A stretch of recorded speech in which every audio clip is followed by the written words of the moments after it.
We need the political will and cooperation to reorganize the ways we manage our economy. We have to offer full employment to our citizens. We have to govern our finance systems in a way that they create all the money needed for full employment. For it might be true that living above our means is immoral. It is certainly true that living below them, not creating wealth and employment if we could, letting people into poverty, forcing them to accept low-paying jobs in awful working conditions, if we could avoid it, living below our means is criminal. Thank you. Thank you. Thank you very much. Now I'll give the floor to Mr. Babic from Croatia and prepare Mr. Raymond from Switzerland. I'd like to hear you also name the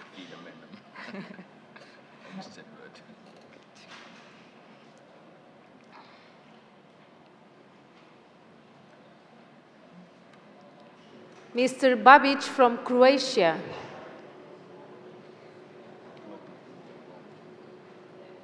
It's a problem with the microphone.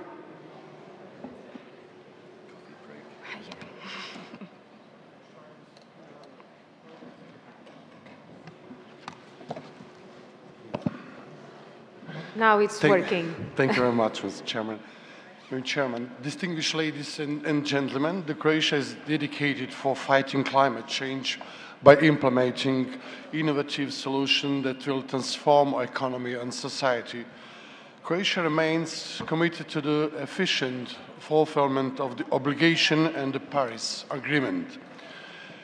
Croatia is both a Central European and Mediterranean country with great biodiversity. The number of the known species in Croatia is around 40,000, including significant populations of many species that are threatened in Europe and the world today. Besides the talented people, biodiversity is our greatest treasure. The Croatian coastal areas, one of the world's cleanest and the most wondrous, are at times severely affected by poorly managed waste from our southern neighboring country, from Montenegro and Albania. The plastic pollution in our seas and oceans is one of the greatest threats that humanity is facing. Without the preservation of our waters and our marine life, there will be nothing to leave to future generations. Each year, around 80 million tons of plastic debris ends up in our oceans and our seas. The plastic are found throughout the marine environment, from the surface of the water down to the seafloor. In the Croatian part of Adriatic Sea, the 97% of the waters on the beaches are of exceptional quality. That is why more and more local communities organize beach cleaning actions. The local communities and volunteers encourage tourists to take part in those activities as well. Please stop throwing waste into our oceans and seas. Our own future is at stake. But what we need is deeds, more deeds, not words. The clock is ticking. I want to use the remaining time to give real people a voice and emphasize again real action which inspires further actions. That is why I will tell you about Zlarin, one of the 1,246 Croatian islands. It is a small island inhabited by about 300 people, people with hearts and minds dedicated to the preservation of their environment and their home. Last year, young environmental enthusiasts gathered the entire local community to start an action called Take a Break from Plastic. The goal was to make Zlarin the first Adriatic island free of single-use plastic and the plastic waste within a year. Their action was local, but their efforts are indeed global. The people of Zlarin and supporters have the vision and the courage to transform their island's community. Within just 1 year, the island has transformed. By signing of symbolic declaration, all residents, caterers, and Americans have disposed of disposable plastic from everyday use. Today, children on Zlarin educate hundreds of visiting tourists that plastic is not welcome on their islands. These are the children from Zlarin, and they really deserve recognition. In this chamber here, we are running out of excuses for not following the example of the people of Zlarin and not doing the same globally. Let us make all of our communities just and responsible as the people of Zlarin. Let us not hesitate and be discouraged by past or present failures, but rather provide strong leadership for our common success in the future. Fear is the time to live, and the time is scarce. In the words of the Saint Jan Paul II, be not afraid. Thank you for your attention. Thank you very much. We'll move. Now I'll give the floor to Mr. Raymond from Switzerland and prepare Mr. Fokin from Russian Federation. Ja, Frau Vorsitzende, geschätzte Kolleginnen und Kollegen, es ist sehr begrüßenswert, dass man sich auch im parlamentarischen Rahmen der OSZE mal intensiv mit der Nord-Süd-Problematik befasst, und zwar möglichst breit gefächert, so wie wir es tun.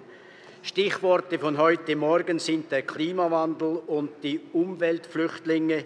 Ich werde mich vor allem mit letzterem befassen, dem Flüchtlingswesen, aber nicht beschränkt auf die Klimaflüchtlinge, sondern erweitert auf die Wirtschaftsmigration per se, denn eine klare Trennung zwischen beidem gibt es nicht.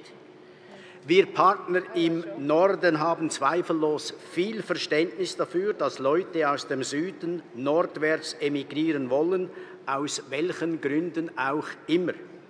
Kein Verständnis habe ich aber für jene düsteren, mafiaähnlichen Organisationen, die auf dem Buckel der Migration skrupellose Geschäfte machen. Sie wissen, was ich meine. Das höchst zweifelhafte Schlepperunwesen, das im Süden beginnt, im Norden endet und sich schätzungsweise auf ein jährliches Volumen von 3 bis 4 Milliarden Euro beläuft, hauptsächlich zulasten des Südens, unter Inkaufnahme von Hunderten, wenn nicht Tausenden von Toten. Ich frage mich, warum wir diese kriminellen Netzwerke nicht besser unter Kontrolle bekommen, sei es südlich, östlich oder nördlich des Mittelmeers. So darf es jedenfalls nicht weitergehen. Die Migrationswilligkeit von Menschen, wo auch immer diese wohnen, darf nicht weiter zum großen Geschäft von düsteren Schlepperbanden ausarbeiten. Damit unterscheide ich als ehemaliger Delegierter des Internationalen Komitees vom Roten Kreuz im Gazastreifen und auf dem Sinai klar zwischen echten Flüchtlingen und unechten, und zu letzteren zähle ich auch jene, die das Klima als Migrationsgrund angeben.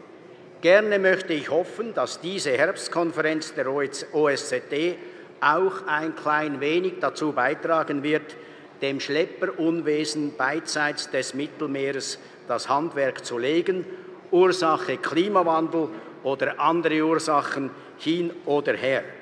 Und noch eine Bemerkung zum Schluss.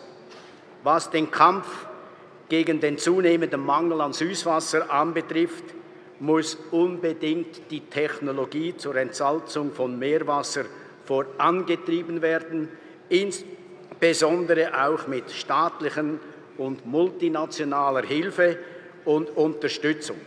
Israel zum Beispiel zeigt uns da den richtigen Weg in die Zukunft.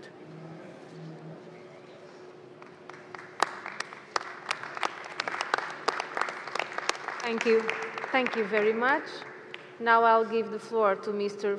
Fokin from Russian Federation and prepare Ms. Bono van Dorm from France. Уважаемая госпожа председательствующая, уважаемые дамы и господа, Российская Федерация активно участвует во всех соглашениях международных, и внутриполитически мы определили для себя те приоритеты, которые определяет сегодня политику Российской Федерации в вопросах защиты и сохранения климата. Вы знаете, что при подписании в Париже соглашения президент Российской Федерации Владимир Путин поставил задачу ограничить эмиссию парниковых газов до 70% от базового 1990 года. Я бы хотел подчеркнуть, что Российская Федерация также активно выполняла все аспекты, связанные с Киотским протоколом. Несмотря на то, что рост ВВП у нас 70%, газовые эмиссии у нас увеличились только на 11%. Без всякого сомнения, сегодня наша ответственность определяется и большими территориями нашей страны. Более 17 миллионов квадратных километров – это тот, образно говоря, котел, где варится климат. И мы четко понимаем, что те аспекты, связанные с выполнением как Киотского протокола, то, что мы делали добросовестно в течение всех этих лет, так и Парижского соглашения, которое было ратифицировано премьер-министром Дмитрием Медведевым 23 сентября текущего года, говорят о том, что мы готовы к тому, чтобы те вызовы, которые получило человечество, вовремя делать необходимые заделы для того, чтобы решать эту большую задачу. Уважаемые коллеги, конечно, нас беспокоят цифры, ведь только по оценкам Международного экологического энергетического агентства в атмосферу Земли поступило 33,1 миллиарда кубов газа СО2. Но мы с вами почему-то забываем о таком газе, как метан. Вы знаете, что газ метан более агрессивен, чем СО2, и сегодня при добыче угля, нефти, газа, других ископаемых он поступает в атмосферу, особенно когда недобросовестные, так сказать, хозяева не тампонируют скважины. Мы должны на это обратить внимание. Сегодня человечество стоит перед вызовом, определяющим, что будет в ближайшее время. Не случайно великий ученый Эйнштейн сказал, как только погибнет последняя пчела на планете Земля, через 4 года погибнет и человечество. Давайте обратимся с позиции нашей организации к этой проблеме, потому что мы сегодня видим, что в Соединенных Штатах Америки только в прошлом году 35% пчел погибли, в Европе такая же тенденция. И наши ученые связывают это прежде всего с системами мобильных связей. Стабильная частота для пчелы – это 6 Гц. Сегодня G4, G5 – это 120 Гц, что дезориентирует пчелу. А вы сами знаете, что будет с Землей, где 90% сельхозугодия опыляется пчелами, и такое же практически количество в фауне сохраняет то, что мы имеем сегодня на планете Земля. Мне бы не хотелось через какое-то время, когда погибнут пчелы, погибнет фауна, мы исчезнет на планете Земля то прекрасное многообразие, которое мы видим в виде цветов, растений и так далее. Мы такую тенденцию наблюдаем не только у себя, наблюдаем и в Швейцарии. 163 наименования различных растений уже погибли. Давайте подумаем на летней сессии, которая будет у нас в Ванкувере, выйти с предложениями, посмотреть на эту тематику более активно и посмотреть, что мы совместно могли бы сделать. Это тоже защита климата, это защита планеты Земля. Без всякого сомнения, у нас давно уже стоит этот вопрос, который требует внимательного рассмотрения нашей организации. И давайте подумаем, может быть, нам провести год защиты климата планеты Земля совместно со всеми участниками, чтобы предусмотреть там совместные конференции, круглые столы, посмотреть, что экономически мы можем сделать совместно. Несмотря на то, что 3 года после подписания Парижского соглашения мы ратифицируем в сентябре, но Российская Федерация в трастовом фонде ООН мы уже сейчас десятки миллионов долларов вложили в реализацию Парижского соглашения. Почему? Потому что мы участвуем в программе по защите экологии островных государств.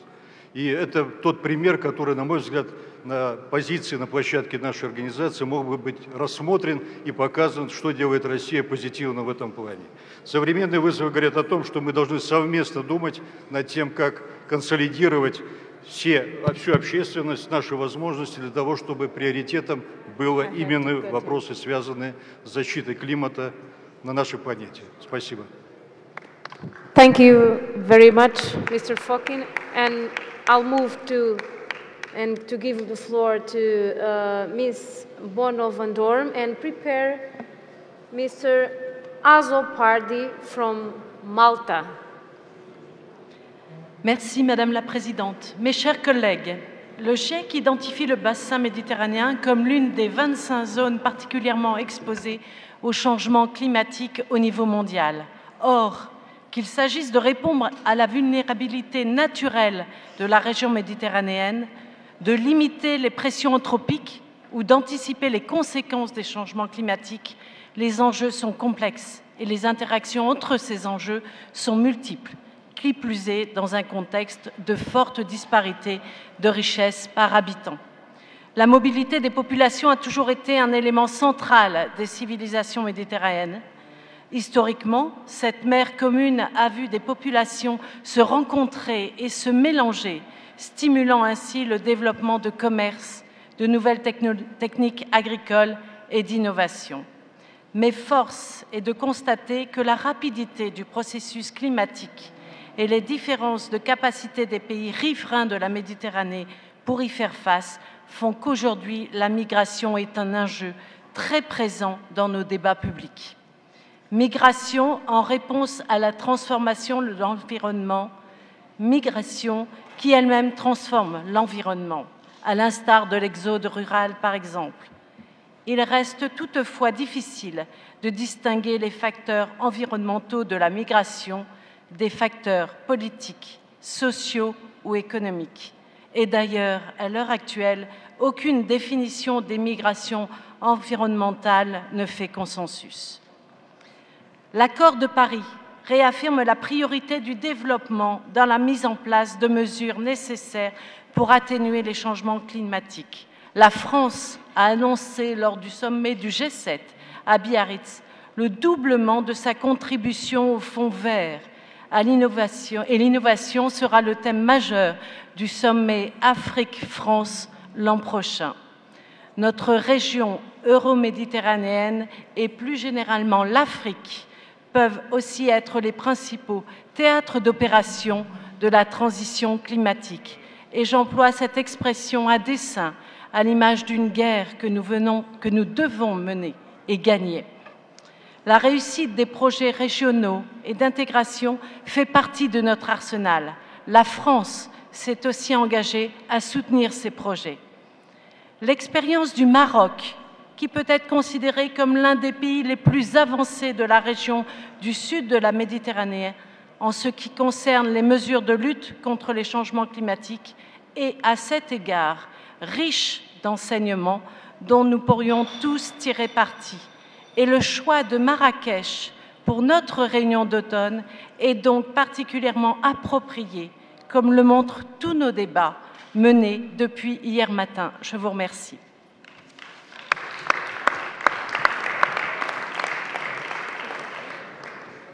Thank you very much. Now I'll give the floor to Mr. Azopardi from Malta and prepare Mr. Varmenos from Greece.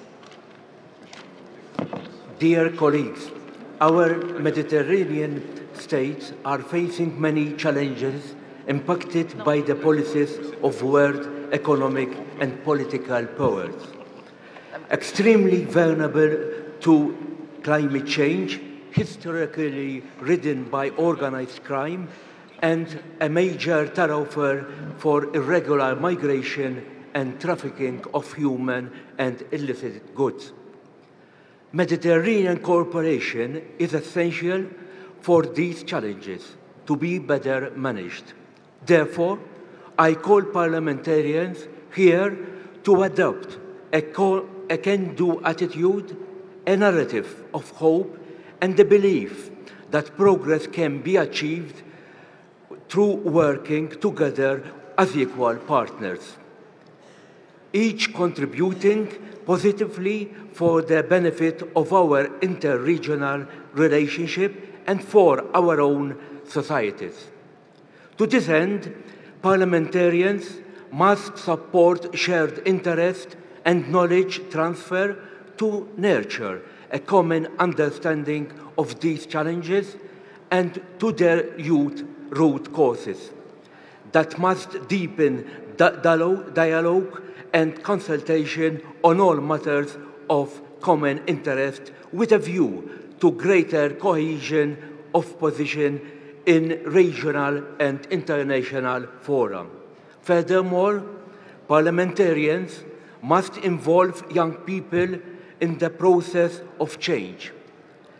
60% of the Euro-Mediterranean population is under the age of 30, and the number of young people under the 50s in this region is rising.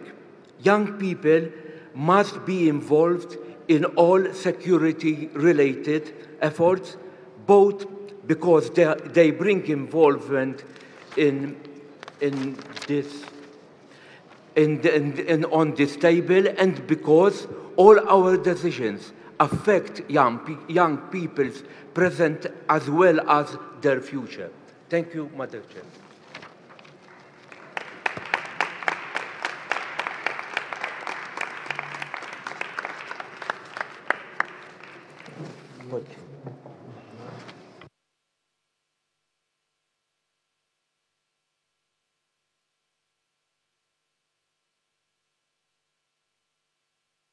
Thank you very much, Mr. Asapre. And now I will give the floor to Mr. Menos from Greece and Mr. Stokojovic from Serbia. Please prepare.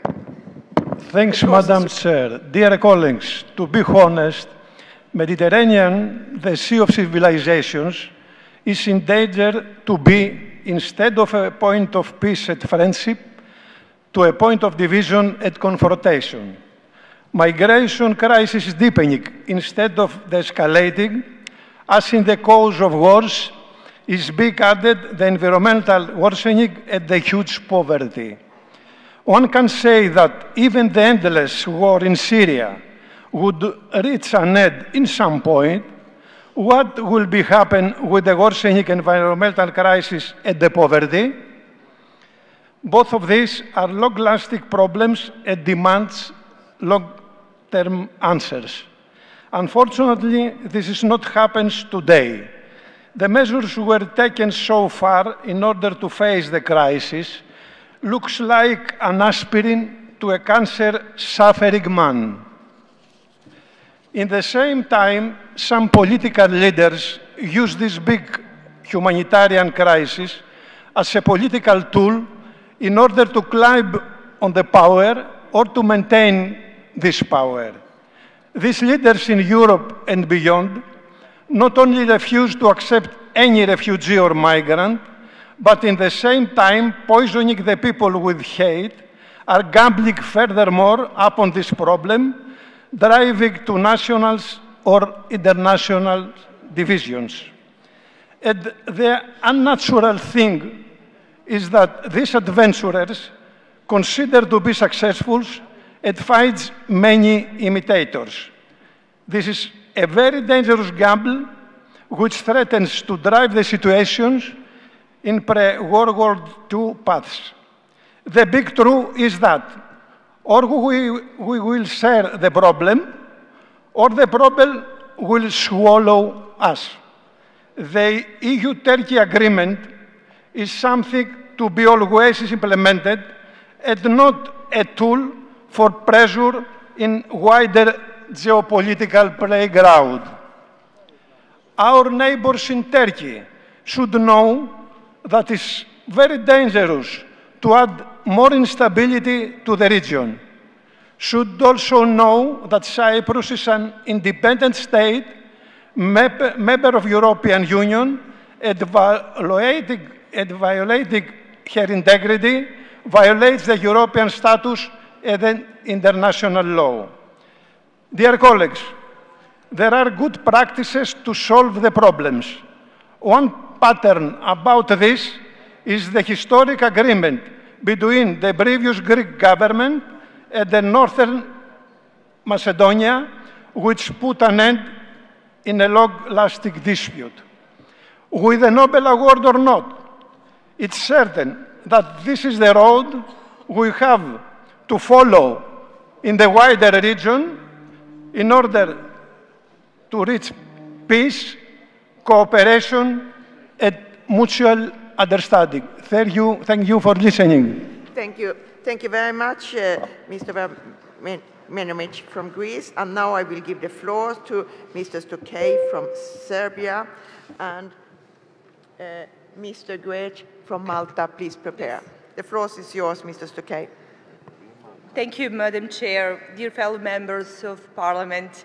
In the last few decades, we have witnessed climate change has become more apparent over time. Fight the negative consequence of climate change is now one of the priorities of international community policies. Climate change is already affecting us, resulting in problems regarding the supply of water and food.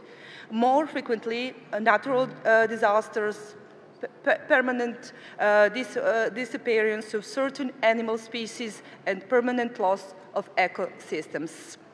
Climate change has spread no area.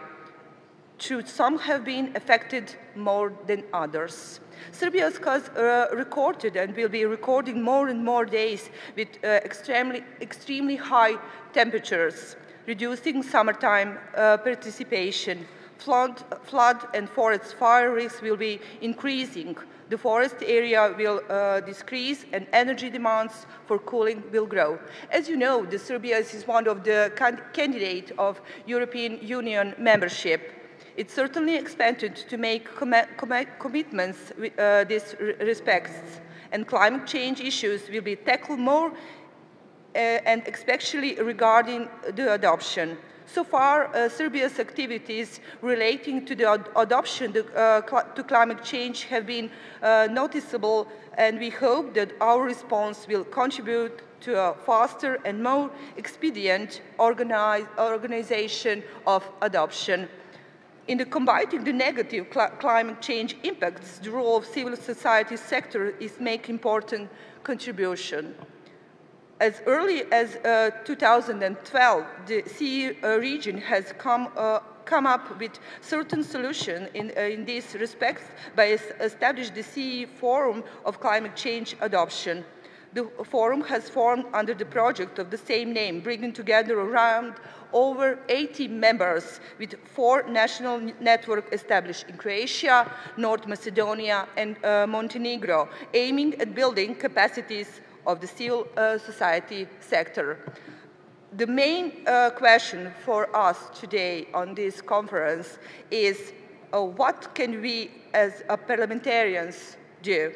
Of course, aside from our primary role, namely to adopt laws, strategies, and ratify international treaties in the field, we have the critical role in maintaining a dialogue with the representatives of the executive authorities in order to effectively draw public attention to the climate change issue. We must work to ensure better identification and integration of all climate change initiatives. Ladies and gentlemen, the best recipe for our in future is that we need to work together with all participants. We need to work better in future for our private sectors and also for our civil sectors. As an MP, we must not rely on our belief that we will be resolved by the existence of certain legal acts. They need to be correctly understood and implemented. Only thus we will be able to fulfill that is planned, and want to do is to take action that will help raise awareness of the condition of our planet.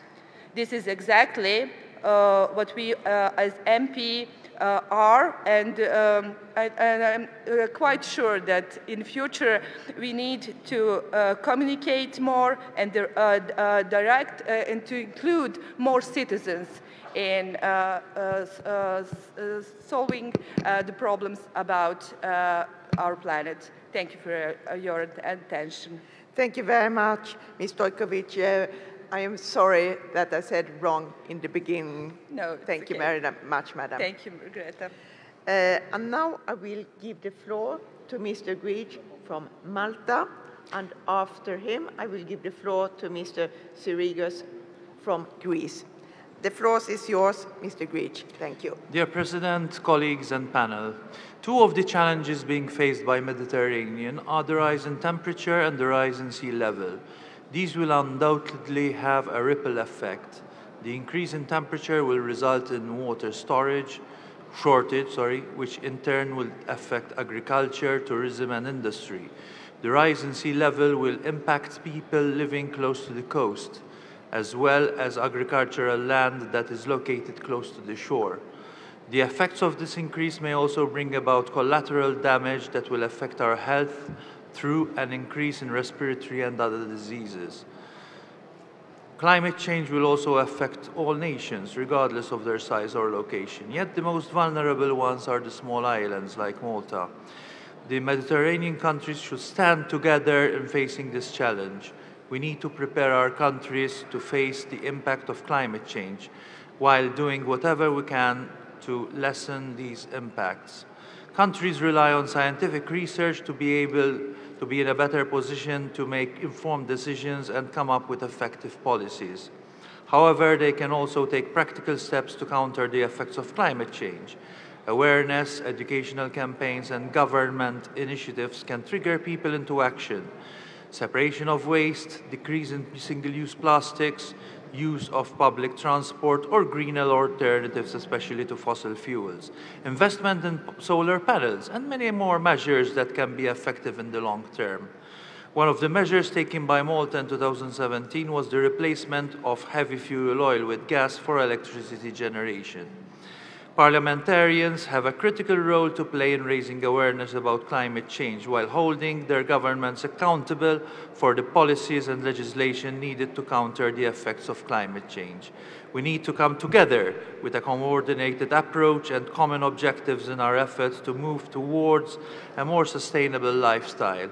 Ultimately, all the measures or lack of them that take place today will determine the kind of life that will be faced by future generations. Thank you very much.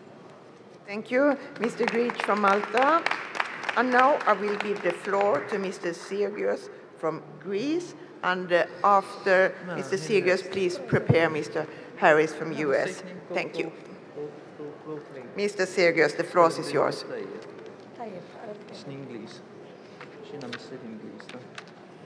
Oh, Mr. Sirgios here. Then I will give the floor to Mr. Harris from US, and the next speaker will be Mr. Akra from Greece. Mr. Harris, the floor is yours. Thank you very much, Madam Chair and colleagues.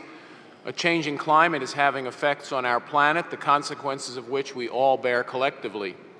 Every participating state should contribute to the protection of our globe in order to ensure a secure future for coming generations and to minimize environmental migration. In the United States, CO2 production per capita peaked 46 years ago in 1973 and has decreased by 30% since then. In fact, half of that decrease occurred in just the past 10 years, and 2/3 of that decrease is due to increasing use of natural gas in energy generation. We do recognize that economic growth and CO2 reduction are not mutually exclusive. In fact, yesterday it was announced that U.S. unemployment rate dropped to the lowest level in 50 years. The U.S. has seen economic prosperity through domestic energy policies that support investment and innovation in cleaner energy, such as electric generation using natural gas over other fossil fuels. CO2 reduction should not, however, come at the expense of energy security, especially in light of the intermittency issues caused presently in renewable power generation. These issues can have a negative effect on the economic prosperity of participating states by harming the well-being of citizens and putting pressure on national industries. In addition, supporting the development of dependable energy sources for water purification and desalination should be one of the goals of OSCE EPA and our partners in order to lessen the impact of water availability as a driver of migration.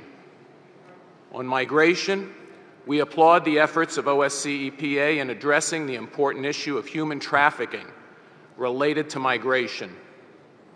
In conclusion, we encourage all the states of the OSCE EPA to take action and enhance cooperation between participating states to counter, mitigate, and adapt to the effects of climate change, and to continue aggressively addressing the human trafficking tragedy associated with migration.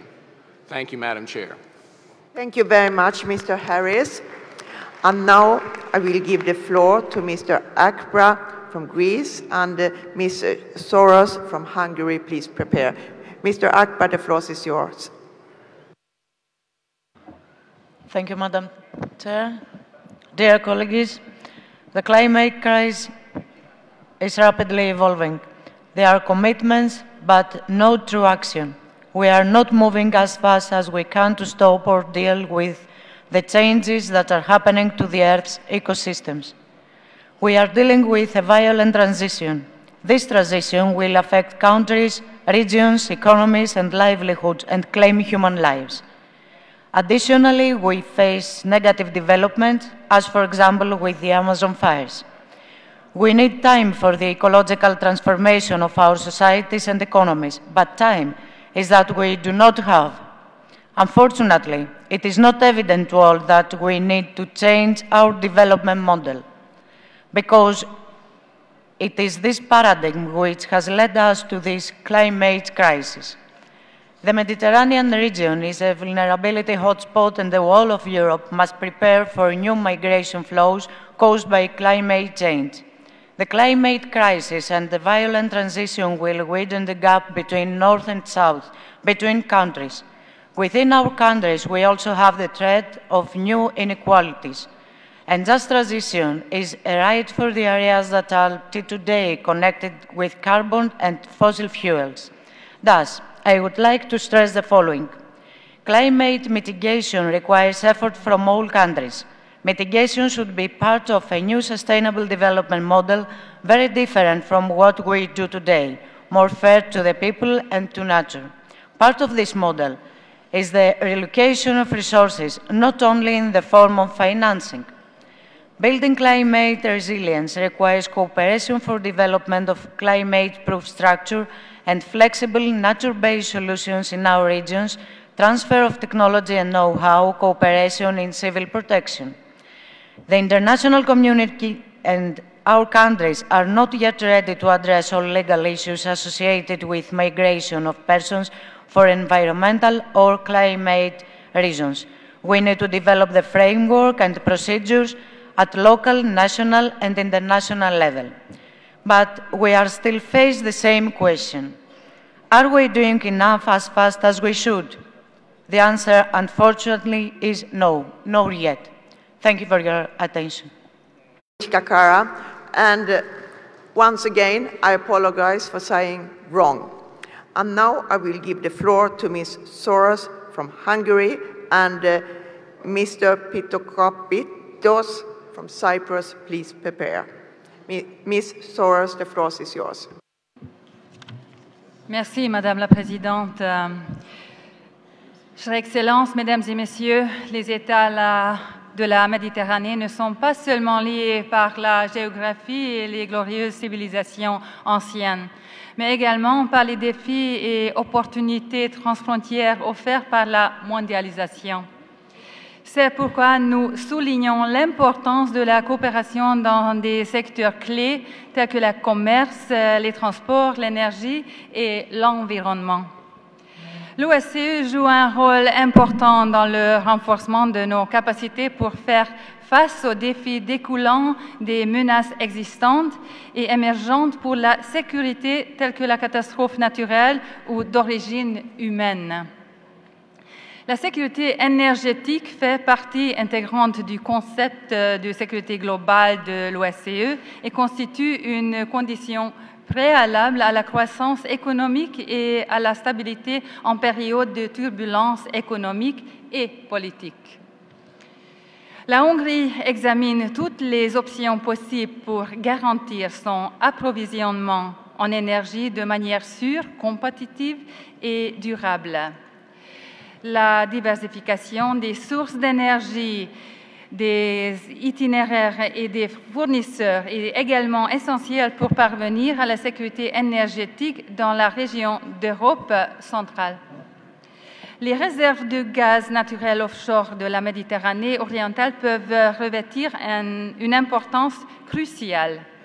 Le sommet de l'énergie de Budapest, qui s'est tenu de 3 à 6 décembre 2018, a fourni une plateforme aux acteurs de l'énergie propre, montrant les opportunités et les défis du développement de l'énergie nucléaire, des énergies renouvelables, du secteur du gaz naturel et des solutions de carburants alternatifs.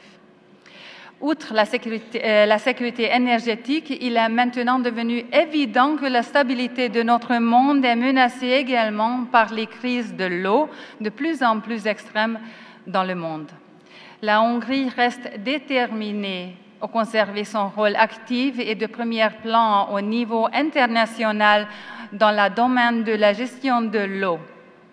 S'appuyant sur le succès des événements de 2013 et 2016, la Hongrie accueillera le 3e sommet de l'eau de Budapest en 2019.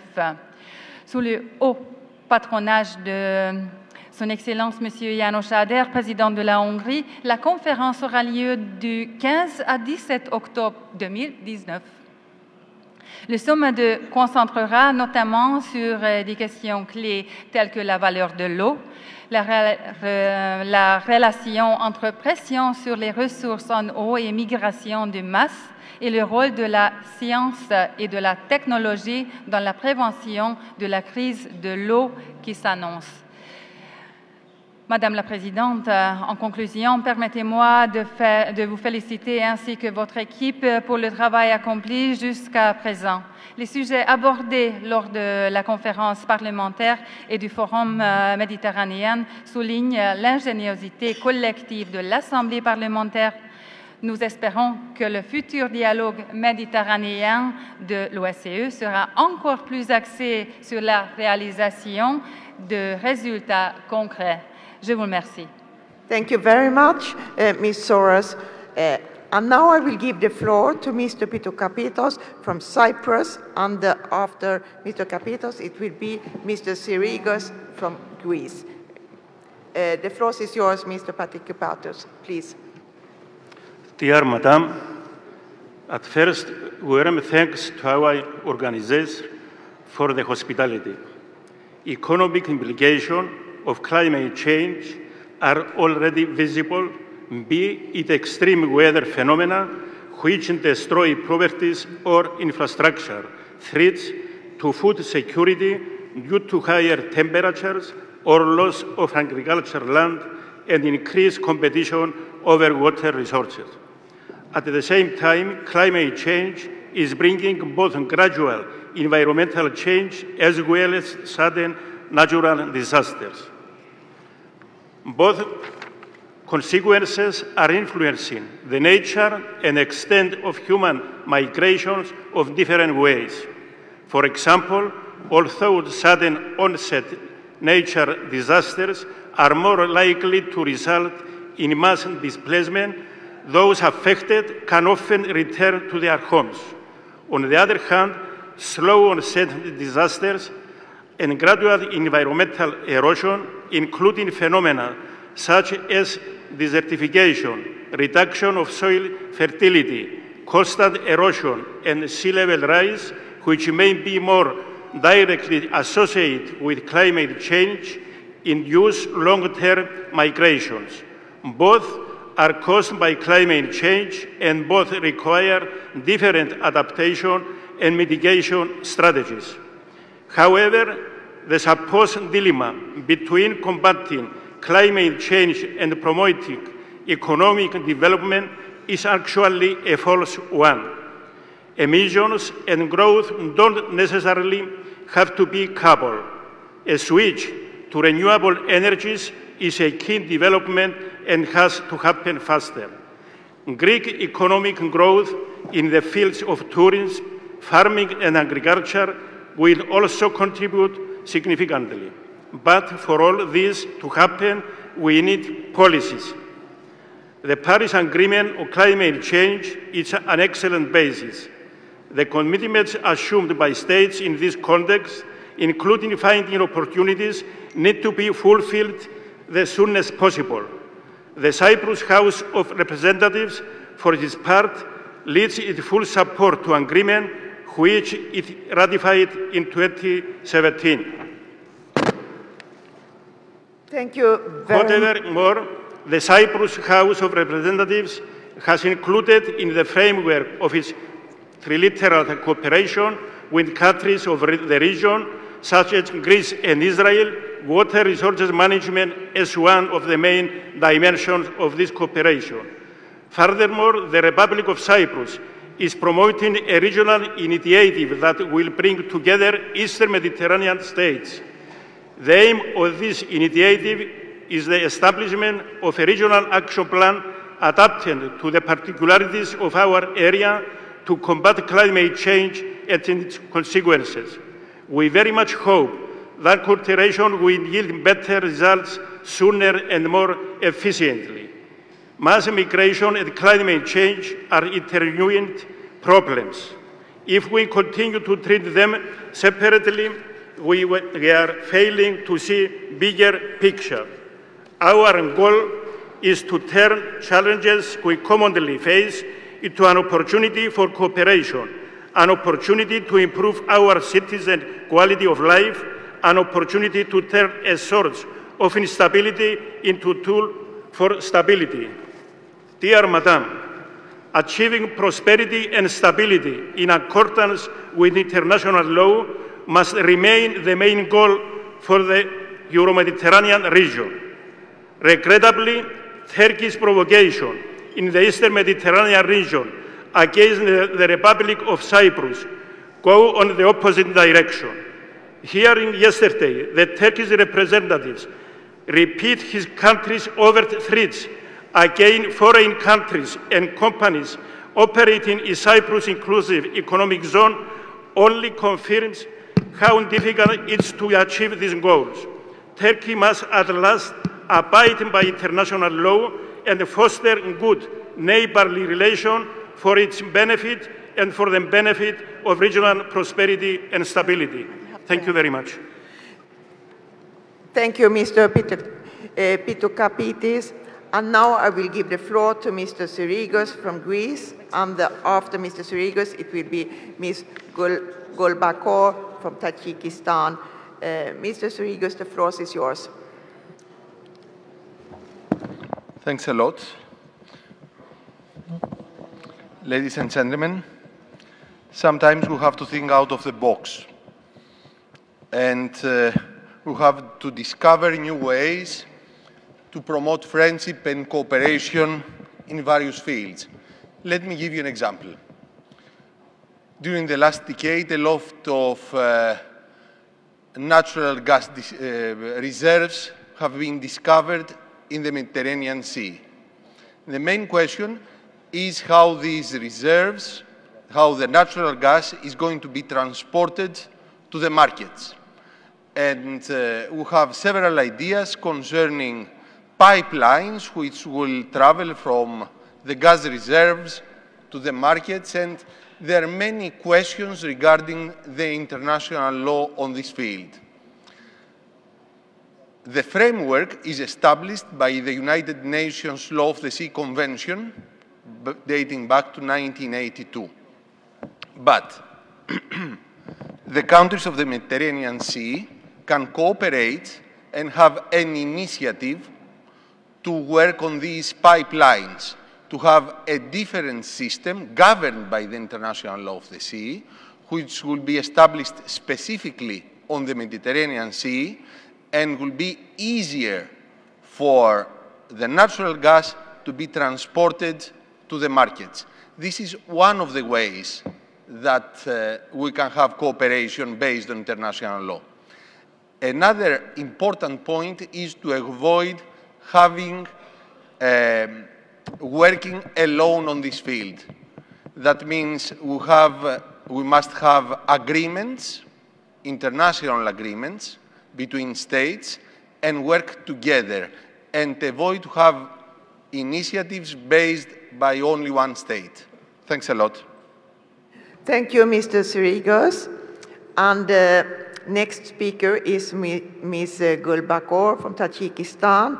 And please prepare Mr. Abich from Turkey. Ms. Golbakor, the floor is yours.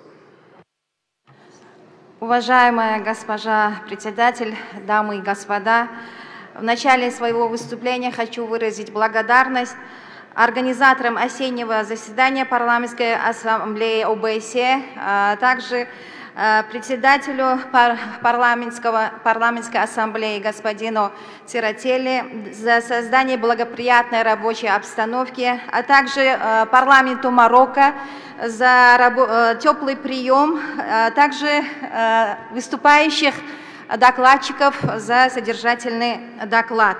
Дорогие друзья, вопросы экологической безопасности и обсуждение проблем изменения климата уже который год рассматривается на полях Парламентской ассамблеи ОБСЕ.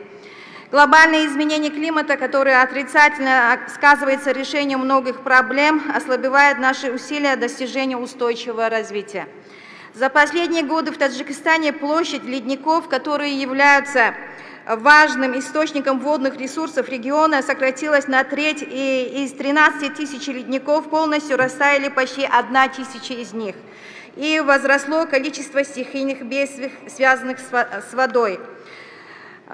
Кроме того, потребность в воде неуклонно возрастает в мировом масштабе, что вызывает напряженность во взаимосвязях между различными сферами экономики, еще больше усиливая в условиях дефицита воды конкуренции за ее источники. На наш взгляд, плодотворное трансграничное сотрудничество в области воды, содействуя управлению и рациональному использованию водных ресурсов, может снизить риски их необоснованного расходования и обеспечить баланс между различными видами и способами использования водных ресурсов.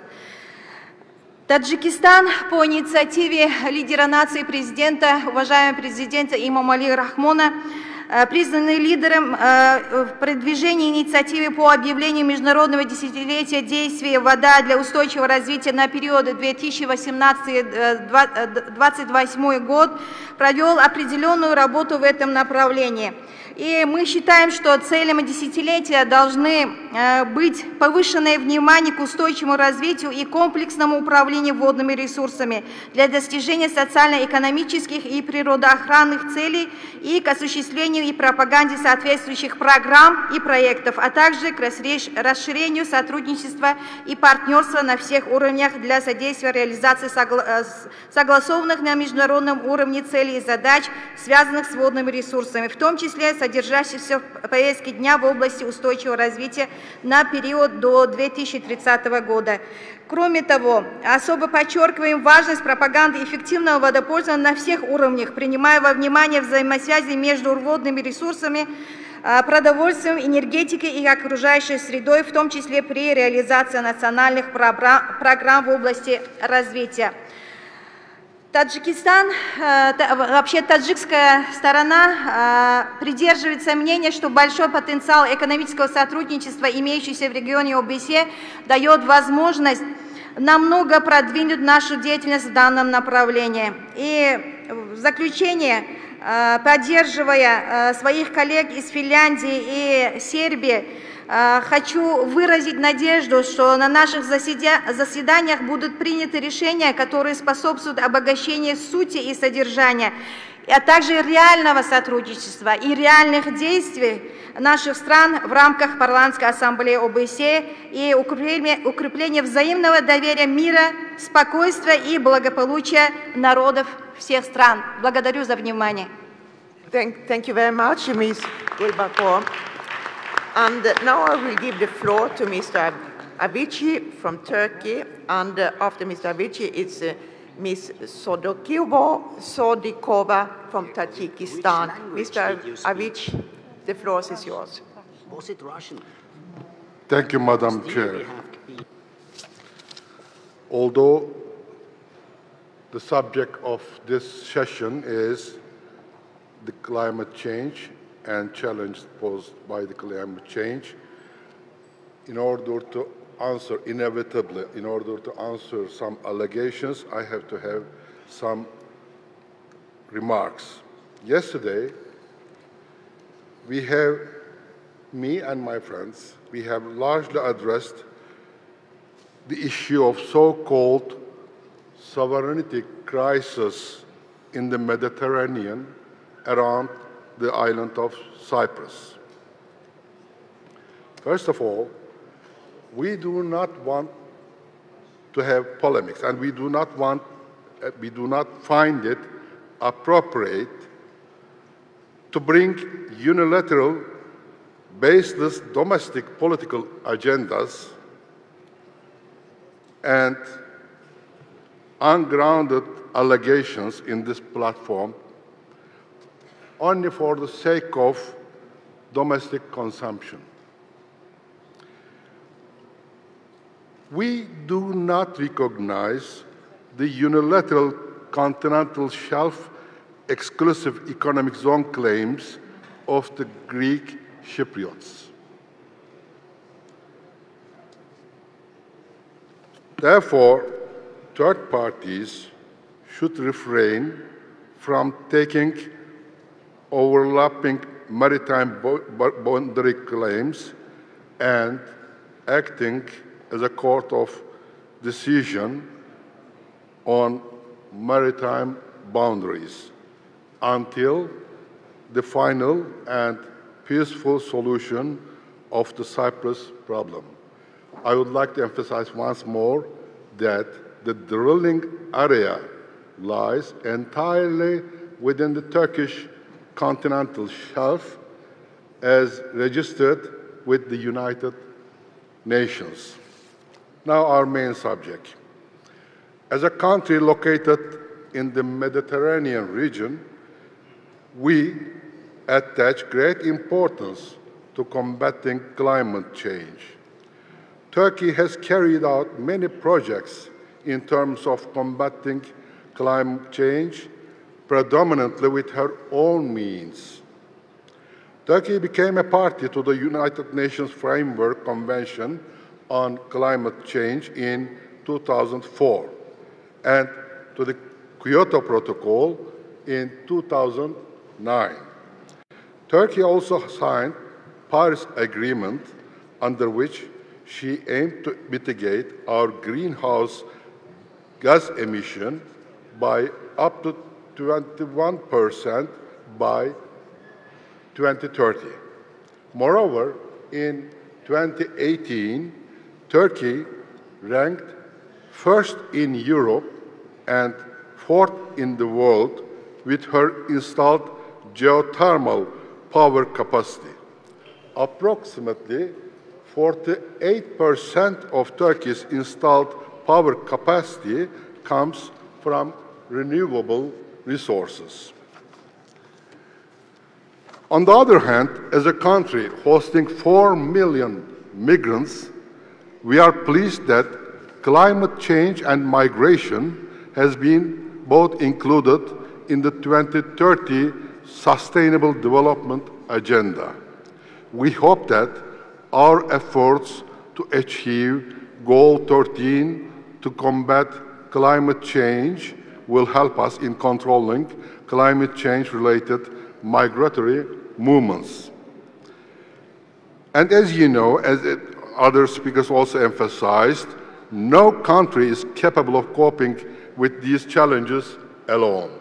We, therefore, consider close regional and international cooperation indispensable for tackling transboundary effects of climate change. Turkey will remain committed to implement the concrete actions needed to protect our planet and to contribute to the regional and global efforts and initiatives in tackling environmental challenges. Thank you. Thank you very much, Mr. Afsi. And during Mr. Afsi's speech, Cyprus and Greece have asked for the floor to respond and give their comments. And I will agree on this. You will get 1 minute each, no more. And I will start with Cyprus. The floor is yours. Thank you. Thank you.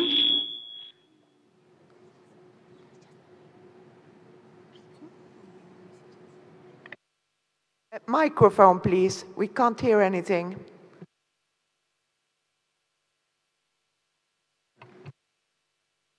No response from Cyprus. Then I will give the floor to Greece. The floor is yours.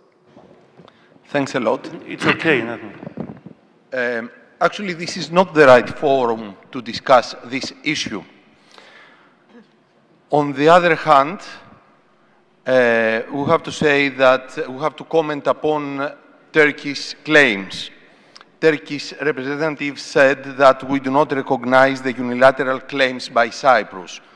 Actually, these are not unilateral claims. Cyprus has proclaimed an exclusive economic zone, which is based on 3 international maritime delimitation agreements with Egypt, Lebanon, and Israel. Therefore, we do not have unilateral activities. On the other side, it is Turkey which unilaterally decided to go and drill in an already delimited area of the Cyprus EEZ. So we have to agree on 2 things. First, we must have a solid ground to work in the future, and this is international law. And the second is we ask Turkey to respect international law, the agreements, the 3 international agreements, and Please the 4 conclude. Mediterranean countries which have agreed on this. Thank you. Thank you very much.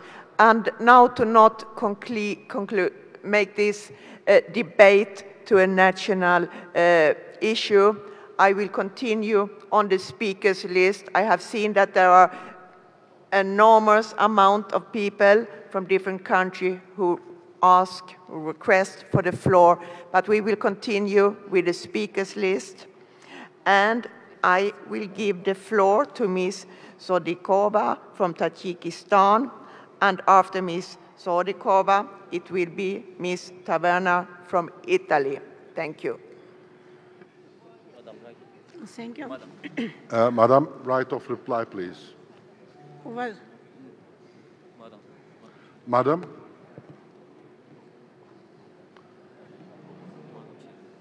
Madam, right of reply, please.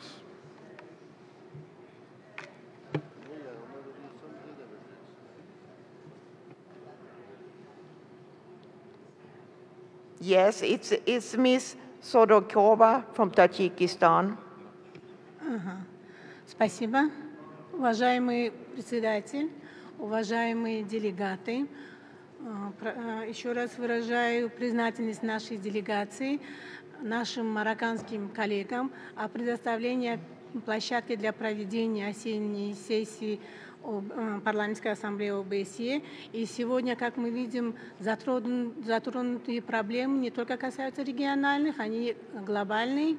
Это очень важно. И, пользуясь случаем, хочу сказать, что Таджикистан всегда придерживается политики разработки программ по возобновляемой зеленой энергии. И опять-таки хочу затронуть вопрос роли и участия женщин в решении вот этих глобальных проблем. И поделиться опытом Таджикистана. Ведь всем известно, что в 90-е годы Таджикистан пережил ужасную гражданскую войну, где не то что о роли женщин, о правах женщин не шло речи. И хочу привести несколько примеров о плодотворной работе по политике проведения по отношению к женщин.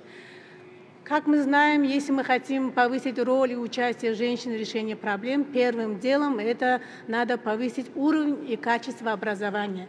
Для этого уже более 15 лет президентом страны выделяются квоты для девушек, особенно девушек в отдаленных регионах, в получении доступного образования, высшего образования во всех, предоставляются квоты во все вузы страны.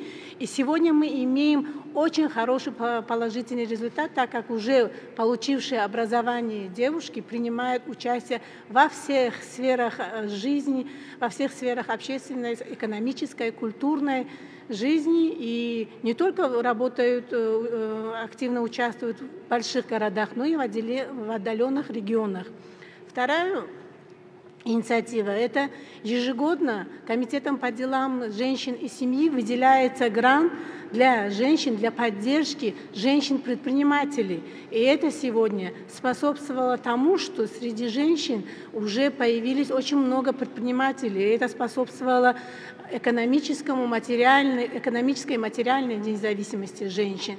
И третий шаг, очень важный шаг, это то, что объявлена государственная программа, и она реализуется по привлечению одаренных женщин и по воспитанию одаренных девушек для руководящих органов. И это имеет очень хороший плодотворный результат. То, что вот в таджикскую делегацию предоставляют только женщин, уже говорит само о себе. И хочу сказать, что роль женщин, участие женщин в решении глобальных проблем очень важно. Начиная с маленьких домашних дел, и они решают большие глобальные проблемы. И мы знаем, женщина может все. Она может предотвратить возникновение у молодежи радикальных настроений. И мне кажется, то, что мы сегодня очень часто говорим о женщинах, о привлечении женщин, о участии женщин в решении проблемы, и в этом должны активно работать все парламентарии. И хочу заверить то, что Таджикистан уже на законодательном основе защитил все права женщин. И хочу призвать то, что закончить свое выступление тем, что женщина может сохранить очаг не только в семье, но и на всей планете. Благодарю за внимание. Thank you, Mrs. Orikova. Yes, and Turkey will have the floor for no more than 1 minute, and then it's end of this discussion. No more. Turkey, please, Mr. Rich. Thank you, Madam Chair. I am well aware that this platform is not adequate for bilateral discussions, but I have to use my right of reply. There is no automaticity in claiming that islands generate full maritime jurisdiction areas, which indeed is not the case in international law. Islands are given limited effect in maritime boundary delimitation if their location distorts equitable delimitation. We believe that the island of Cyprus cannot generate full economic zone based on simplistic equidistance delimitation method in the west of the island, as it distorts the equitable delimitation under international law. Thank you. Thank you, Mr. Vici. And now I say, if you want to continue this discussion, use the lunchtime, please. And now I will give the floor to Ms. Taverna from Italy, and after Ms. Taverna, it's Mr. Thompson from Sweden. Ms. Taverna, the floor is yours, please. Grazie Presidente. Amici colleghi, il recente vertice sul clima delle Nazioni Unite ha mostrato che c'è ormai una grande attenzione per i temi della protezione dell'ambiente e dello sviluppo ecosostenibile. Bella e imponente la mobilitazione di tanti giovanissimi per il Fridays for Future. Credo che tutti siamo rimasti impressionati. In questo contesto, sia pure incidentalmente, vorrei dire ai nostri ospiti del Marocco che condivido pienamente il contenuto del messaggio di Sua Eccellenza Mohammed VI inviato per il vertice di New York e il messaggio inviato ieri per l'apertura dell'8ª conferenza islamica dei ministri dell'ambiente a Rabat. Dopo il vertice di New York alcuni hanno espresso delusione perché i risultati, gli impegni tardano ad arrivare. Vale la pena però concentrarsi anche sul fattore positivo rappresentato da quella che a mio avviso si può percepire come un'ondata di seria consapevolezza che oggi vede partecipi le leadership di paesi sempre più numerosi. L'appuntamento è ora per COP25 in Cile, il prossimo mese di dicembre. Spero davvero che, sia pure a piccoli passi, si vada avanti nella direzione giusta. In questo contesto mi pare significativo che gli amici tedeschi si siano impegnati per 54 miliardi di euro entro il 2023 e per 100 miliardi entro il 2030 per finanziare un grande piano di tutela dell'ambiente. È un indirizzo che stanno adottando anche molti altri paesi. Mi fa particolarmente piacere sottolineare che l'attuale governo del mio Paese, l'Italia, ha messo in priorità la realizzazione di un New Deal in chiave verde. È un progetto molto ambizioso che è coerente sia con la meta degli obiettivi delle Nazioni Unite di sviluppo sostenibile, sia con il traguardo delle emissioni zero entro il 2050. Certo, le nostre economie devono assumersi una grande responsabilità. Allo stesso tempo va considerato che l'Africa è un continente che subisce ingiustamente l'impatto dei cambiamenti climatici generati per lo più in altre aree del mondo. È quindi necessario che il continente africano diventi una priorità dell'azione collettiva internazionale per l'ambiente. Cari colleghi, nelle nostre discussioni, anche nei nostri paesi, dedichiamo molto spazio al fenomeno delle migrazioni. Dobbiamo essere consapevoli che una parte importante delle migrazioni è legata ai cambiamenti climatici. Sebbene il significato di questa espressione non sia pacifico, dobbiamo tenere presente che questo fenomeno potrebbe avere anche grandi dimensioni. Il Comitato delle Nazioni Unite, che segue i cambiamenti climatici, ha previsto che vi sarebbe stato un problema di migrazione dovuto al mutamento del clima circa 30 anni fa. Norman Myers, come sapete, ha previsto che per il 2050 i migranti climatici potrebbero essere circa 200 milioni. Il Comitato ONU ha fatto sua questa stima. Anche se su questi numeri non c'è certezza, il livello di allarme deve essere alto, così come l'impegno ad investire, specie nelle aree più svantaggiate del pianeta, nello sviluppo ecosostenibile per ridurre la povertà e farlo rispettando l'ambiente. La Commissione globale sull'adattamento al clima, presieduta da Ban Ki-moon, recentemente ha segnalato che investire 1,8 trilioni di dollari potrebbe... The chair asked the speaker to keep to the time limit. Thank you. Yes, sure, madam. Dobbiamo continuare a coltivare sogni potenti per realizzare obiettivi ambiziosi come quello di garantire un futuro ai giovani della nostra regione e in generale a tutte le generazioni che verranno. Lasciatemi concludere con le parole di Fatemi Marnessi. I sogni sono come profumi invisibili ma potentissimi. Grazie. Thank you, Madam Taverna. And now I will give the floor to Mr. Thompson from Sweden, and then it's the last speaker after Mr. Thompson, and it's Ms. Karimi from Netherlands. The floor is Mr. Thompson's, please. Thank you, Madam Chairman. I will give some reflections from Sweden. First, I want to thank you for the presentations here. It's very inspiring discussions and inspiring for us in Sweden as well. My belief is Sweden shouldn't really have any problem with the climate issue, but we have. We should really deal with it quite easily because we are a stable democracy since a long time, we are wealthy, we have good conditions, we have several natural resources. But we still don't move fast enough against the war against climate change. And I say we need Teresa and Mustafa, because in northern parts in Sweden we can't see the climate change so clearly yet. Actually, we are getting a little bit warmer, and then people likes that. So that's not a problem for us yet. But of course, we know it's a problem. And in Sweden, we have a strange discussion. We are getting alarming reports just about every week. And at the same time, more and more people don't believe in them. There's a big gap between the average people and the scientists and the politicians. And that becomes a major problem. And the major problem is with the right-wing populists in the politics. They're growing and growing, and all normal parties are afraid of them. And that means that we don't act fast enough just because we are afraid of losing our shares actually in the parliament.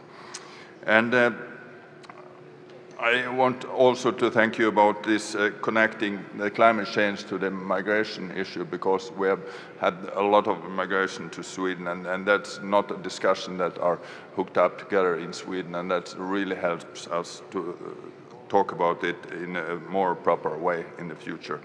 And finally, I want to thank Morocco to being such an inspiring example of working with these issues. And I'm quite sure that we will work a lot harder with this in OSCE in the future, the climate change. And the only promise I will do that is we will go back to Sweden and work even harder and faster with climate change. Thank you. Thank you, Mr. Thompson. And now I will give the floor to Ms. Karimi from Netherlands. The floor is yours, please. Thank you very much, Madam Chair. I would like actually to thank the members of the panel for their contributions. It was really very important, the remarks that they made, especially Mr. Cicelo from the Economic Community of West African States made very clear that the people who really contributed less to the problem of climate change are suffering most from the consequences of climate change. Now, as a new member to your assembly, I was assuming that there will be a possibility for me also ask questions to members in the panel. And I would like to do that, even I see that really the time is constrained. Nonetheless, I would like to ask Mr. Ernst, because he talked about a project which was actually implemented partly by the OSCE as a security organization. And you also mentioned that really climate change is a multiplier to the security issues, and I agree totally with that approach. So could you please share with us some learnings from that project, which would allow us as the Assembly, as members of Parliament, to take those learnings with us to our parliaments and to take action. Because I think one thing is clear, and that made also very well clear by all the contributions, that we have no time to waste. It is time to action, and we need action, and if you have some recommendations, please share it with us. Thank you. Thank you, Ms. Karimi. And we are running late, but there are still some minutes left, and we will go over the time for a short, some minutes, because I know that all my colleagues here, they are interested to hear the comments on the debate that has gone on so far from the panelists. So if you could give just a short, brief comments on the debate, what you have heard here and what you think is important for you to deliver. And you will have 3 to 4 minutes each, so it's not long time. But please, Ms. Patella, if you would like to start, the floor is yours.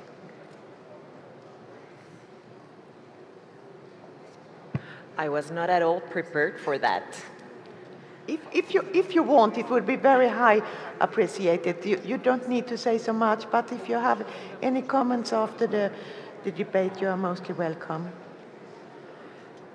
Well, I think that almost all of the panelists were recognizing that there is a problem on climate change, that we have to act. We have to act fast. I think that we all recognize as well the link between migration and climate change and environment. And well, I guess that there was also many links between employment as well, and the need to create employment opportunities and better opportunities, work on countries of origin to avoid these risks and migration flows. Thank you very much, Ms. Botella. And then I will give the final word to Mr. Ernst. Please. Yeah, thank you, Ms. Chair. I counted 30 interventions following our presentations, and that sheer number shows me the high level of interest in the topic, and I really appreciate that. I'm really glad that we have this discussion, that there are so many statements and there are so many important contributions also for with regards to the origins and the impacts of climate change and what we can do about. I also appreciate the question of the last speaker from the Netherlands about further details on the results that we have actually found from our project. Now, I pointed out that one of the key outcomes of the project was the identification of hotspots where climate change impacts overlap with security concerns. For each of the 3 regions that we worked on, we identified between 10 and 15 such hotspots. There was participatory assessments, as I said. So altogether in the 3 regions, we had more than 500 contributors to these assessments, and the findings bring all the contributions from these participants together. They were from governments, from non-government organizations, from research organizations. I can't really now go into the details. There would be, for each of the regions, we could present on each of the hotspots, of course. Yeah, I don't have the materials with me. I did raise in my presentation just we consider offering an additional an event at the winter session, and we could focus on exactly that. We could pick one of the regions and explain in detail how we have done these assessments and what the results are and what the implications are, and how parliamentarians could contribute to now act accordingly, and develop adaptation, mitigation strategies, and so on. So that offer is on the table, and the interest in the topic that I have seen here today encourages me that we probably should go ahead with such a plan. That's what I can say in the short time now. Thank you. Thank you, Mr. Ernst. First, I would like to say to you, dear colleagues, to remind you about the headsets. They must be returned to the place where you took them. Don't go away with them and leave them back to the seat where you took them. And then I would like to thank the speakers today for your contribution. It has been very valuable for us. And I would also like to thank you, all dear colleagues, for your contributions. And I hope you have found this discussion fruitful, because it has been a very productive session. And I would also like to thank our interpreters for their excellent work. And now it's time for lunch or some working meetings. Thank you very much, dear colleagues.